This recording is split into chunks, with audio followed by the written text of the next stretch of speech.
Hello guys, एक और new series जिसका नाम है डंडाडन। कहानी की शुरुआत होती है और मोमो का बॉयफ्रेंड उससे कहता है, अगर तुम पैसे खर्च करो तो मैं तुम्हें डेट पे ले जाऊंगा। मोमो कहती है, मेरे पास पैसे नहीं है।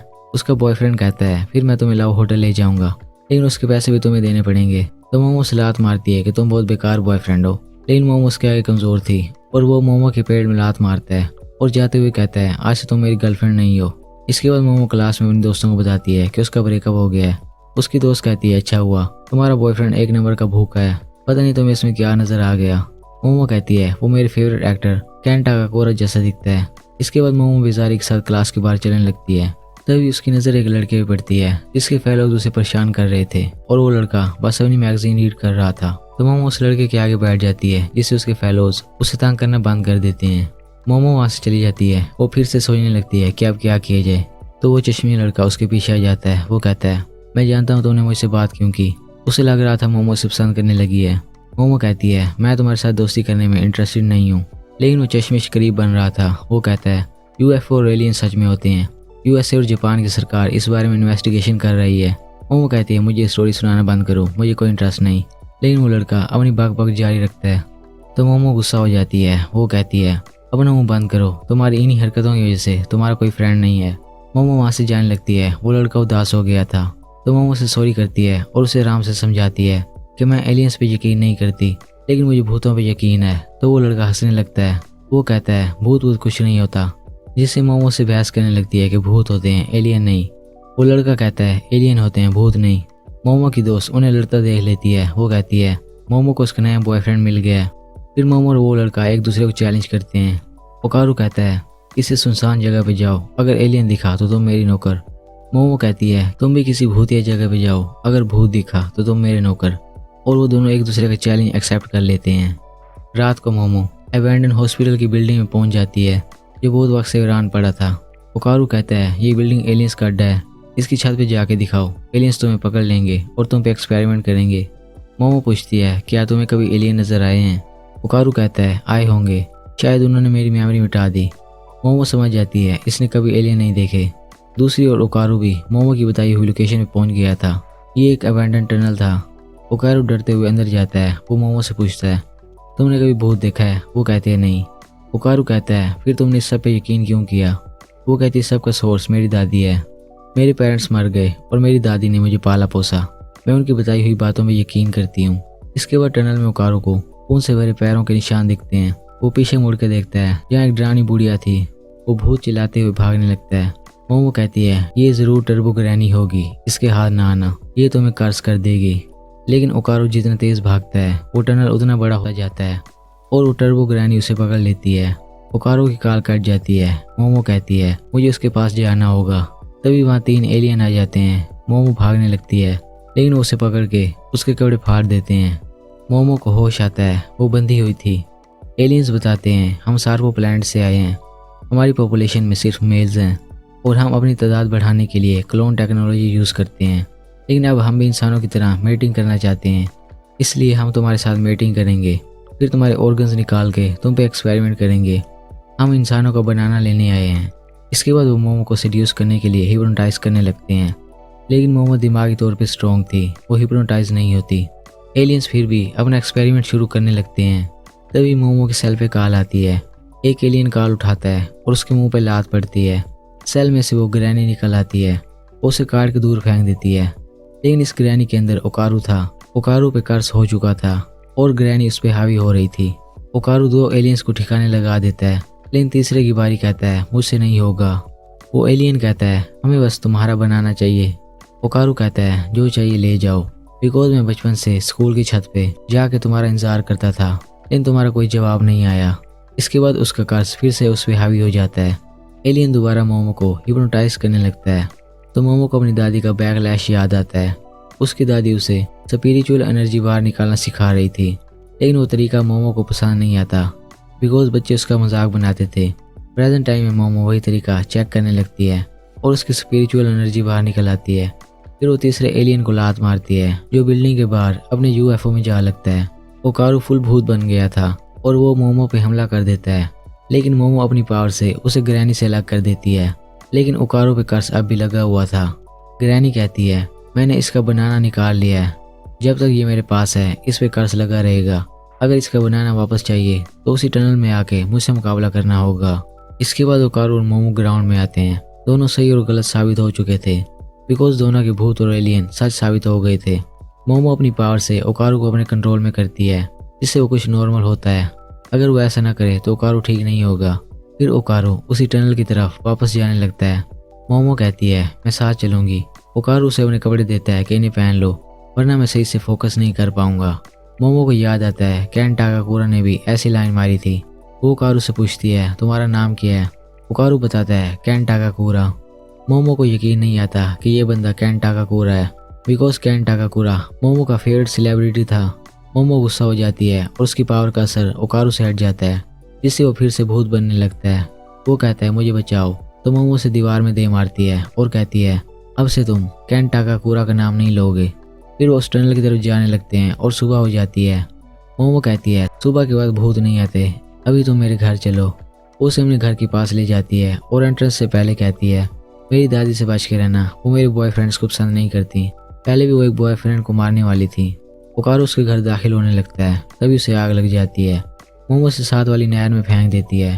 फिर वो पिलर पे देखती है जहाँ भूतों को रोकने के लिए एक तलिस्मान लगा हुआ था जो एक बैरियर क्रिएट करता है।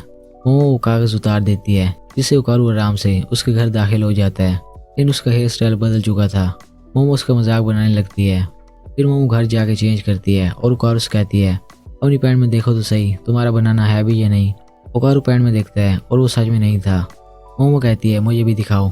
ओकारू कहता है दफा हो जाओ। वो दोनों बहस करने लगते हैं कि ये तुम्हारी गलती है। तभी घर की बेल बजती है जो अनयूजुअल थी।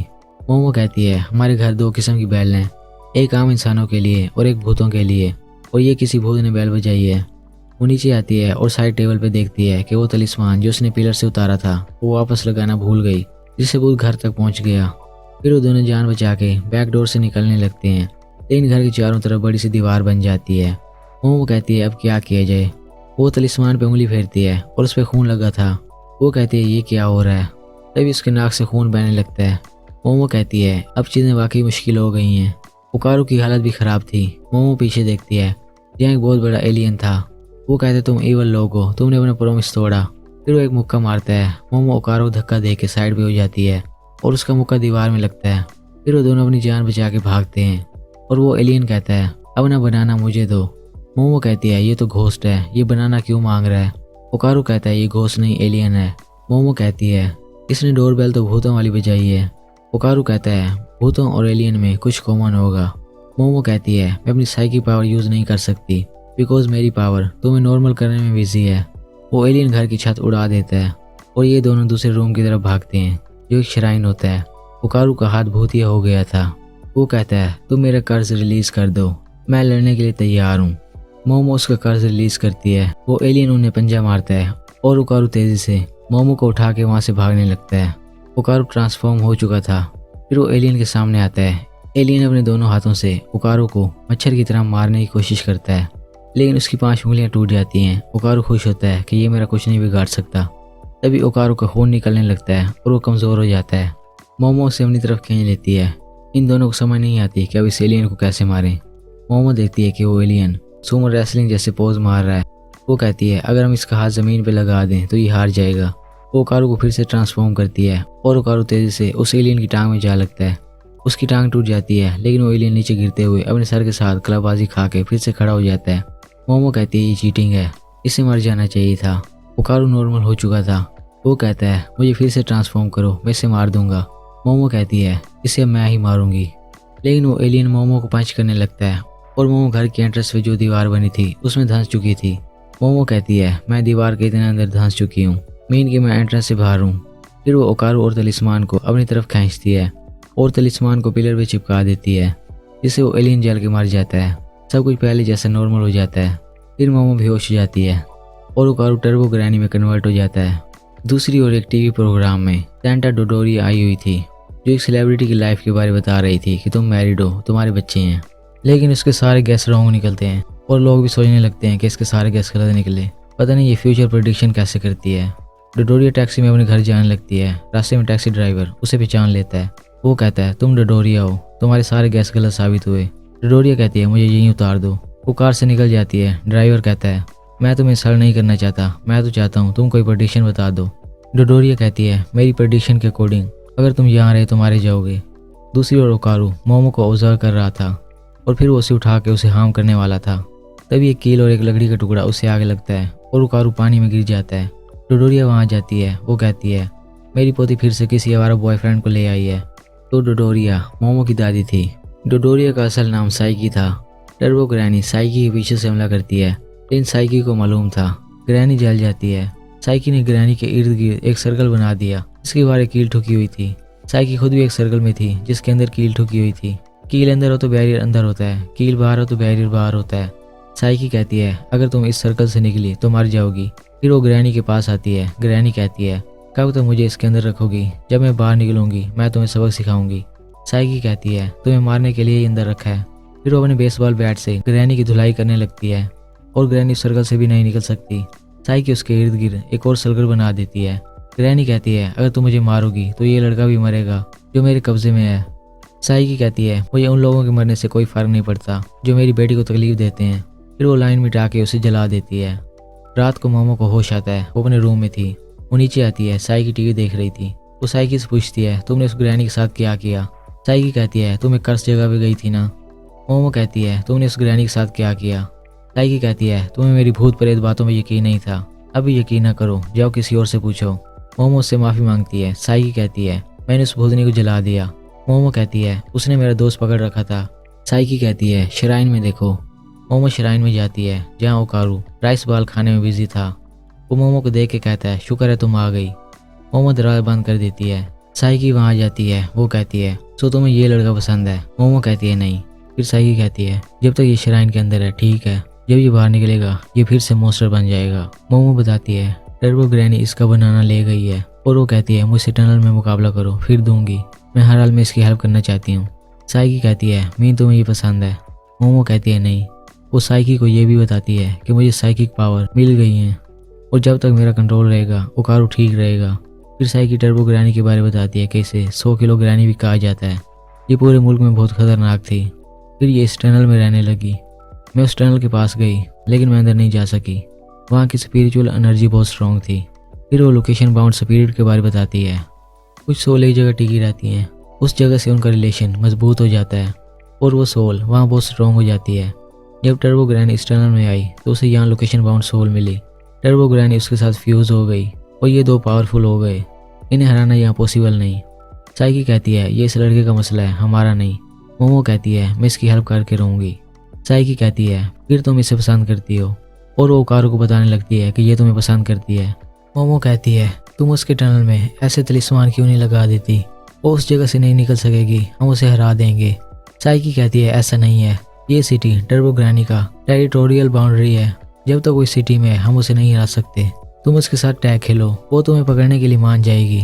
तुम भागते हुए शहर की बाउंड्री पार कर लेना, फिर तुम आसानी से ग्रैनी को हरा सकोगे। साइकी बताती है मैं ग्रैनी को इस शहर के बाहर भी नहीं हरा सकती बिकॉज मेरी पावर इस सिटी तक लिमिटेड है। मैं जैसे यहाँ से बाहर निकलूंगी पावरलेस हो जाऊंगी। साइकी बताती है ओकारू को ट्रेनिंग करनी होगी ताकि वो तेज भाग सके। मोमो कहती है ओकारू मुझसे दूर जाए तो उस पर कर्ज हावी हो जाता है, उसे मेरे साथ रहना पड़ता है। साइकी कहती है फिर से तुम्हें उठा के भागना पड़ेगा। ओकारू कहता है कितना वजन है तुम्हारा। मोमो कहती है तुम्हारा मुंह तोड़ूंगी।